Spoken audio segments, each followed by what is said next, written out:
Well, good afternoon, everybody. My name is Mark Smith. I'm Group Managing Director of People2People in Australia and Frog Recruitment in New Zealand. It's Friday afternoon, 12:30 Australian Eastern Standard Time, which means it's the P2P market update.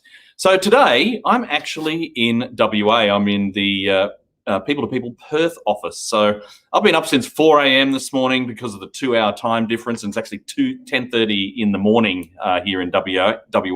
But the weather outside is absolutely fabulous, and I'm actually here for a wedding. But there is a chicken and beer festival that has caught my attention this weekend at Subiaco. There it is, and there's another picture as well. And I think I have that burger has got my name all over it. And I was chatting to Pearl, the temp specialist here in our WA office, and she says, "Mark, they seem to have a festival for everything here in WA. There's even a festival for espresso." No, sorry, now I'm saying that incorrectly. Espresso martinis. I was like, "Oh wow." So, but anyway, chicken and beer festival session starts tonight. There's another one tomorrow, one on Sunday. There's even a matinee session for if you're into your chicken and beer and you happen to be watching from Perth today. But that's not what we're here for. We're here to talk about the employment and job market. We'll cover off our usual numbers section. Then we'll be chatting to Peter Seaman from our Adelaide office, which to get an update on the market down there and a couple of positions she'd like to talk about. Then we'd also go to Sydney, where we'll be talking to Bianca Luck about some opportunities and obviously what's going on in the temporary and contract market in Sydney as well. So let's get started though, and let's start with our numbers section. So this week in the numbers, the ABS actually released the Internet Vacancy Index data. Now, this is a compilation of vacancy registrations across different job boards. Seek, for example, and Indeed have released their own numbers in the last week or so, which were quite remarkable. And the ABS numbers say the same. So if you want to pop up the first table there for me, Jaden, and this is some pretty staggering numbers. So you can see the monthly change. The trend line is up 7.3% in terms of internet vacancies listed, and 76.6% annual change from March 2020. Now I know that was the COVID cliff back in March. I actually practically believe that it was April, really, but 76.6% up on last year. Look at the seasonally adjusted number. Basically, when we're at twice as many ads this year as there were last year, up 96.4%. Let's see that graphically if you want to show us the next one. There we go. That is extraordinary to see that number. And why I believe it's extraordinary, because the number of job ads now exceeds the previous peak in the last cycle, which was in 2011. So we had the GFC. You can see that drop in 2008-9, then the rise up in 11. That was the previous peak drop, and then obviously COVID there. The state by state are also some remarkable numbers. Look at the triple digits. South Australia is up 133% year on year, and we'll be crossing to Peter in South Australia. Seek has indicated that they have never had as many job ads in March in South Australia than they had in March 21. The same for Tasmania, the same for the Northern Territory. But look at Tasmania, up 179% year on year. It's green triangles all over that particular graph. So some remarkable numbers there, and indicates that we are very much in the recovery phase of the pandemic. Maybe not from a health perspective, but from a jobs market, we definitely are. So let's move on then. So whilst I take a seat and have a chat to Peter, I understand Hannah from our legal team in Sydney has a video for us with a new vacancy that's just come in this morning in Newcastle. So if you could play that for us, Jaden.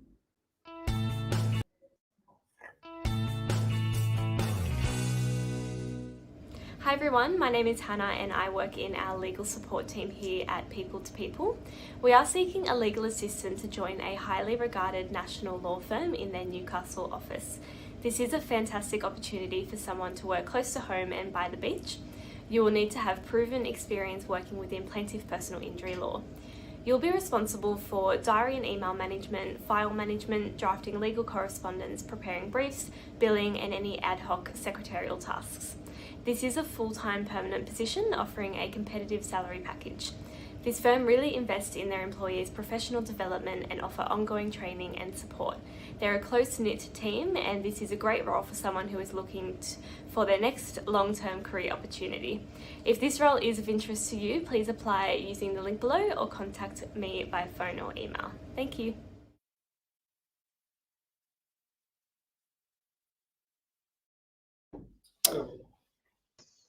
Rightio. Well, that sounds like a great opportunity in the legal sector. My experience with legal, just travelling around the offices, and I know here in Perth, is that there is an enormous candidate shortage out there. But let's see what's happening in South Australia. Peter, how's Adelaide? Adelaide's great. Weather's good today. Long weekend this weekend for Adelaide, so very, very good. Same as here in Perth. I was chatting to somebody the other day actually, and I was saying that there's a holiday on Monday, and they said, does that mean I get a holiday? And unfortunately, they were in New South Wales, and the answer is no, you don't get a holiday at all. But so you saw those numbers from the vacancy index and SEEK's announcement that South Australia's never had as many job advertisements. What's your experience of the market at the moment? Yeah, absolutely. So I already felt that way last month. So it was already a really strong increase in number of job advertisements in the market. In fact, I've recruited in South Australia for a number of years, and I haven't seen as many jobs advertised across South Australia in my history of recruitment. Wow. So it really is. And so how's that translating to the experience for job seekers and for those who are hiring people right now? Yeah, definitely. So we are experiencing a shortage across the board. So there's not any particular role that I would say is higher than the other. We're just generally having quite a big shortage. Positive stuff though is that we are seeing quite a number of people moving back into South Australia. So through COVID last year, there was 15,000 people who returned to South Australia, and we're still seeing those numbers coming back, which is really positive for some of the more challenging roles to fill, because we are attracting some of those candidates back into South Australia. And I'd say about at least every role we're advertising, we're getting at least between 5 and 10 people who are interstate applying. Yeah, that's interesting. So I know that in New South Wales had its first, so last year I think was the first year that population declined since one. So there's a definite net migration out of New South Wales for sure. So if you do have any comments, by the way, or questions whilst we're going through the broadcast, whether you're on Facebook, or you're on LinkedIn or YouTube, then just pop the comments in below. We can see them live and we can respond to you directly. So you have a couple of jobs as well, Peter, that you'd like to talk about? I do. I've got a couple of really great roles at the moment. One that I'd like to talk to you about specifically, which is a group health and safety manager. So we are partnering with Flinders Ports Group, Holdings Group, which is a South Australian owned organisation, a really successful organisation who runs the ports in South Australia. And they have a fantastic opportunity, which is within their group of companies. So they'll have oversee of safety for their entire group, and from a strategic and leadership point of view. So this role will have 3 direct reports reporting into it, which will be looking after the safety for the entire group. They'll lead strategic safety initiatives from concept to implementation, and there's a big project that's happening in the group at the moment around that. So it's an exciting time to be joining Flinders Ports and be a part of that. If you're in safety too, that size organisation in South Australia, it's a unique opportunity, isn't it? So, what other benefits and salary that somebody can achieve? Sure. So Flinders Ports we're an early adopter of flexible working. So they have a great flexible working culture within the organisations, the ability to work from home as well as in the office. There will be some travel requirements, however, with this role, having some regional ports that they'll need to travel out to. For the salary for this position, you would be looking around the mid 100s plus a car allowance and superannuation and a group management bonus structure for the role. Okay, great, fantastic. And the other role? Yeah, so we do have another position, exciting, again, a South Australian owned business, very successful organisation who've gone from strength to strength over the last probably 5 to 6 years.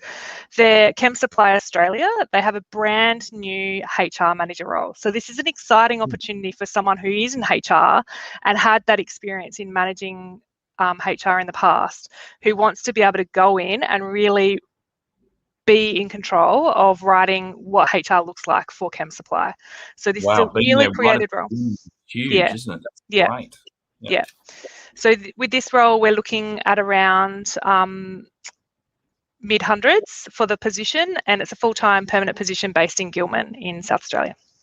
Right. Okay. Wow. That's sexy. If you're in human resources in SA, those type of roles don't come up very often, do they? No, they don't, because a lot of head offices are not located here in South Australia. So it's a great opportunity for 2 companies who have their head offices right here in South Australia.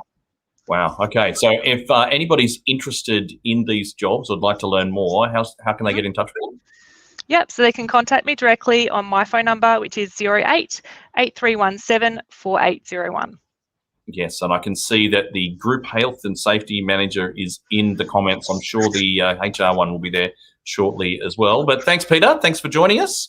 Hopefully, I'll be getting down to South Australia again soon. One of my favourite cities, I think, Adelaide. Righto. So now let's go to Sydney, and we'll have a quick chat to Bianca Luck, the Director of our Temporary and Contract Services in the CBD. Hello, Bianca. Hi, Mark. How you going? Oh, not too bad. Look at the weather there. It looks great, doesn't it? Do you know what? It's pretty cold, though. It's nice and sunny, but it's pretty cold. But I'm rather excited because this is the first time I've been in the podcast room broadcasting. Excellent. So it's very, very exciting. It's great. And you can hear the sound difference there as well. So, Can you? Yeah, it is. It's fabulous. All right. So you've got a couple of jobs for it. Well, before we go into the jobs, tell us about the market. So, I mean, we just heard about migration out of New South Wales. I mean, how's the job market in Sydney? It kind of mirrors what Peter just said. The market's good. It's really positive. Candidates have multiple opportunities and clients are converting temp to perm and contract placements very quickly. There's a lot of confidence in the market at the moment. On the accounting side, there's an increase in senior work coming through as we approach financial year end. And as clients return back into the office, business support roles are in high demand, in particular those talent recruitment roles and reception positions. And clients are in competition with a finite pool of candidates on legal support. So just what you were saying before, it's a race for good talent at the moment.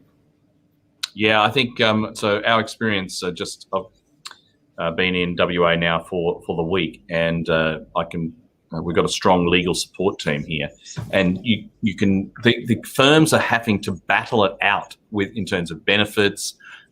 If you're slow in your response to getting back to candidates that are presented to you, or there's any delay in the process, you miss out. That's it. And candidates are getting represented as temps and they're getting offered fixed-term contracts and permanent roles just to lock them in because of the shortage. So it's an interesting market at the moment. There's no time to wait. If any clients are listening, if they see a shortlist, they need to act on it as soon as possible because people are dropping like flies at the moment. Okay. Yeah. Wow. So I can just see that somebody said that there's a problem with the LinkedIn feed today. So we'll apologise for that. If there is, we'll make sure that that a copy of the video is placed onto LinkedIn later. Okay, and I'm not sure, Bridie, what Mick Mason is and what that's about, but if you want to expand for us, then let us know. Righto, so tell us about the jobs that you've got. Okay, so I've got 2 exciting opportunities I'm recruiting at the moment. I'll talk about the first one. It's really close to my heart because it's working with me as a trainee recruitment consultant. So if you have the confidence to speak and communicate and build relationships with people, this could be the right role for you. It's likely that your friends may have said or your teachers may have said that you talk too much. You'll put this communication style into really good practice with managing a candidate database and relationships. No experience is required. I will train you to be successful, so totally train you and coach you and guide you. All you need to be ambitious, you need to have energy to keep up with me, and a positive attitude, and ideally start as soon as possible. Yeah, So no. that's the first. If anybody is watching and they're looking for a start in recruitment, there's not a better place than working alongside Bianca. It's a great opportunity there. So, and the market's good, as you can see. I mean, from the lows of last year to now, there's money to be made and career opportunities within recruitment for sure. So, okay, that's a good one. The next one? The second one I'm recruiting is a technical accounting role, working with one of my clients that's preparing for an initial public offering, an IPO. So this role could either be just for 6 months, just for that preparation piece, or it could be temp to perm. And essentially, I'm hiring someone who can make sure all their accounting governance is in order while they partner with an advisor for this listing. So it's creating all the financial policies and procedures for the business and managing the statutory reporting process for this business. The salary is quite good. It's handsome. So the hourly rate is $80 to $90 plus super per hour. And if it does go perm, we're looking at around that 180K plus super mark, and it's to start as soon as possible. Wow, and it's located in the city. Yeah, so in the CBD. Yeah, okay, great. All right. And is there any flexibility in sort of working from home or anything like that particular role? Yeah, so flexibility will be given once you're got your feet under the table and once you've learnt the ropes. So it could be a few weeks or a month down the track. They treat their people well, and it's about outcomes for this role. So flexibility definitely, but initially it would be based in the city, in the city here in Sydney. All right, good. All right, so a couple of sexy jobs there. So if anybody wants to ask a few questions about the roles, how would they get in touch? They can call me directly on 02-8270-9725. My email's there as well, and Jaden's going to send the links to. I can see both of them are in the comments there. Yeah, which is great. All right, well, nice to see you, B. Even though it's across the continent, and nice to see in the podcast room being used as well. Yes. Okay. Have fun. I'll see you next week. So that brings us nearly to the end of the broadcast, but there's a couple of things that we want to cover off. Obviously, our usual Twitter poll. So last week, we were asking about taking a lunch break. So here are the results. So we had 564, got to keep it in context, this is a Twitter audience as well, but 564 votes on our Twitter poll last week. And that only 25% of Aussies take a full hour for lunch. Everybody else doesn't. So that's 75% are either, yes, having a quick break, or, and I think that's an amazing, over a third of us, and I must admit I'm probably in this category, eat at my desk. So I thought they were really interesting results. So this week, we're going to actually try and compare LinkedIn to Twitter and see if the audiences are different. So, and we're sort of stealing a little bit of thunder from Frog Recruitment in New Zealand, our sister company in New Zealand, which ran a poll in New Zealand about whether you are working more hours for less money at the moment. So Bianca also had this on LinkedIn last week, and we had some interesting results there. Do you have those results, Jaden, that you can pop up for us? Yes. Oh no. This is the. So, are you working more hours for less pay? That's the Twitter poll right there. If you want to check out what LinkedIn said, go search Bianca Luck in LinkedIn. Connect. I would definitely, but you'll be able to see in her feed what the results were. LinkedIn were. Let's see what Twitter says this week, and you will get the results next week here on the market update at 12:30. So that's the end of today. I've got in my future, I've got a beer and a chicken burger coming my way. So I'm going to go off and grab that this evening. But enjoy the rest of the weekend for those who are having a long weekend. Otherwise, we'll see you all online again, 12:30 next week. Thanks for joining.